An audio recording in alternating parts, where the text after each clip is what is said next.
മന്ത്രിസഭാ യോഗം ഉണ്ടായിരുന്നു. മന്ത്രിസഭാ യോഗ തീരുമാനങ്ങളാണ് ആദ്യം പറയുന്നത്.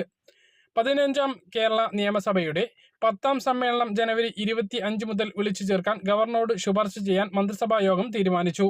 കൊച്ചി യൂണിവേഴ്സിറ്റി ക്യാമ്പസിൽ കഴിഞ്ഞ നവംബർ 25-ന് ടെക് ഫെസ്റ്റിനിടെ ഉണ്ടായ അപകടത്തിൽ മരിച്ച 4 പേരുടെ കുടുംബങ്ങൾക്ക് 5 ലക്ഷം രൂപ വീതം നൽകാനും മന്ത്രിസഭാ യോഗം തീരുമാനിച്ചു. മുഖ്യമന്ത്രിയുടെ ദുരിതാശ്വാസ നിധിയിൽ നിന്നാണ് ഈ തുക നൽകുക. ഈ വർഷം റിപ്പബ്ലിക് ദിന ആഘോഷത്തോടനുബന്ധിച്ച് വിവിധ സേനാ അംഗങ്ങൾ പങ്കെടുക്കുന്ന പരേഡിൽ ഗവർണർ ആരിഫ് മുഹമ്മദ് ഖാനും ജില്ലാ കേന്ദ്രങ്ങളിൽ മന്ത്രിമാരും അഭിവാദ്യം സ്വീകരിക്കാനും തീരുമാനിച്ചിട്ടുണ്ട്. തിരുവനന്തപുരത്ത് ഗവർണർക്കൊപ്പം മന്ത്രി വി ശിവൻകുട്ടി പങ്കെടുക്കും.